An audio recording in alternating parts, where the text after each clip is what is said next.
آخرکار فیصلہ کر لیتی ہے گھر کو چھوڑنے کا اور وہ مراد کو چھوڑ کے چلی جاتی ہے۔ مراد اسے کہتا بھی ہے کہ تم نہیں جاؤ، پلیز مت جاؤ، لیکن وہ اس بار اس کی نہیں سنتی اور بیگ سے ہاتھ چھڑوا کے گاڑی میں جا کے بیٹھ جاتی ہے اپنی کزن کے ساتھ۔ کہ بھابھی اسے کہتی ہے کہ منت ایک بار سوچ لو، تم بہت بڑا فیصلہ کرنے جا رہی ہو۔ تو وہ کہتی ہے میں نے سوچ لیا۔ تو چھوٹی نگی اور بہن روتی ہیں گلے لگ کے کہ بھابھی اتنی بھی بری نہیں تھی، اسے جو گھر سے نکال دیا گیا۔ تو وہ کہتی ہے کہ جب مراد اور منت کا ہی آپس میں نہیں ہو سکا تو ہم بھلا کیا کر سکتے ہیں، تم صبر کرو ذرا۔ چھت پہ آ کے روتا ہے اور ساری باتوں کو یاد کرتا ہے، پھر اپنی ماں کے پاس جاتا ہے۔ اس کی ماں کہتی ہے کیا ہوا میرے پوتنو، ادھر آ میرے گلے لگ۔ وہ اپنے ماں کے گلے لگ کے اتنا پھوٹ پھوٹ کے روتا ہے بچوں کی طرح، اور اس کی ماں کہتی ہے بیٹا چپ کرو، صبر کرو۔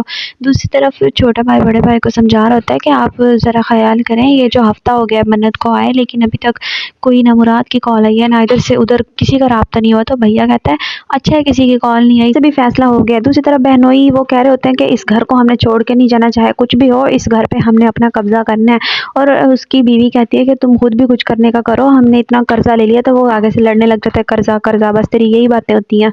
سب میں بیٹھ کے ٹی وی دیکھ رہے ہوتے ہیں لیکن منت الگ تھلگ بیٹھی ہوتی ہے، سب اس کی وجہ سے پریشان ہوتے ہیں۔ دوسری طرف باس فیصل کو ایک ڈنر پہ بلاتی ہے، تو وہ اس سے کہتا ہے کہ پلیز باس مجھے ایک ہفتے کے لیے اپنی بیوی کے پاس جانے دے۔ تو وہ کہتی ہے میں تمہیں نہیں جانے دے سکتی، بلکہ میں تمہارے لیے ایک بہت بہترین آفر ہے، کرو تم مجھ سے شادی کر لو۔ اور تو اسے اپنی بیوی کا شک واضح نظر آنے لگتا ہے۔ وہ کہتی ہے میری بیوی بالکل ٹھیک کہتی تھی اس کے بارے میں، کیونکہ اس نے کہا ہے اگر تم مجھ سے شادی کر لو گے تو یہ سب کچھ تمہارا ہوگا اور تمہاری بیوی کا ہوگا۔ رات رو رہا ہوتا ہے الگ بیٹھ کے، تو اس کی بہن آتی ہے، وہ پوچھتے ہے کہ تمہارا بات ہوئی ہے تمہاری فیصل سے؟ وہ کہتی ہے نہیں، بیچارے دونوں بہن بھائی بہت پریشان ہیں کیونکہ فیصل کا رابطہ نہیں ہے ابھی تک اور منت مراد کا رابطہ نہیں ہے۔ جی ہمدان سے کہتے ہیں کہ تم جو کچھ تمہارے ساتھ ہوا وہ ایک علیحدہ بات ہے، لیکن میں چاہتا ہوں کہ تم منت کو خوش رکھو، منت کو گھمانے پھرانے لے کے جاؤ اور اس کا ذرا اپنی طرف توجہ دلاؤ اس کو، تاکہ وہ تمہارے طرف اٹریکٹ ہو۔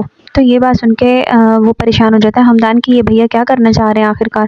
منت کی دوست عذرا آتی ہے اپنے رشتے کا کارڈ دینے کے لیے، منت کو سمجھاتی ہے کہ تم نے جو کیا ہے وہ سب کچھ غلط ہے، تم مراد کو طرف دیکھو، ذرا اسے سوچو۔ تو وہ کہتی ہے میں نے فیصلہ کر لیا، جو کچھ اس نے میرے ساتھ کیا میں اسے بھولنے والی نہیں ہوں، اسے بہت جلد جواب مل جائے گا اس بات کا۔ کہ ماں کہتی ہے تم اسے چھوڑو، اسے طلاق دو، وہ تو بہانا چاہتی تھی اس گھر سے جانے کا۔ تو اتنے میں ایک کورئر آتا ہے اور مراد دیکھتے تو اس میں ڈائیورس نامہ ہوتا ہے۔